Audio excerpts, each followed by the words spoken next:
কয়েক মিনিটের ভিতরে আপনার রূহ কবজ করে নিয়ে গেলেন আজরাইল আলাইহিসসালাম। আপনি ভাবতেও পারেননি এই সকালটাই হবে আপনার জীবনের শেষ সকাল। আপনার রূহ আপনার বাড়ির চারপাশে নিঃস্ব হয়ে ঘুরতে থাকবে। একে একে করে আপনার প্রিয় মানুষের কাছে গিয়ে বলবে, তোমরা কান্না করছো কেন? এই তো আমি জীবিত। তোমরা কি আমায় দেখতে পারছো না? তোমরা কেন আমায় সাদা কাপড় পরাচ্ছ?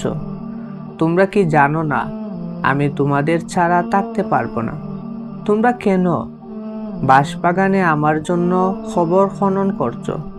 তোমরা জানো না এই বাঁশবাগানকে আমি ভয় পাই। আমি কি এসি ছাড়া থাকতে পারি? আফসোস, সেদিন কেউ রূহের কথা শুনতে পাবে না। আপনার নিতর দেহটা পড়ে রবে লাশের কাটিয়ায়। একটি মশা তাড়ানোর মতো ক্ষমতা থাকবে না আপনার। মানুষ আপনাকে সেদিন লাশ বলে সম্বোধন করবে।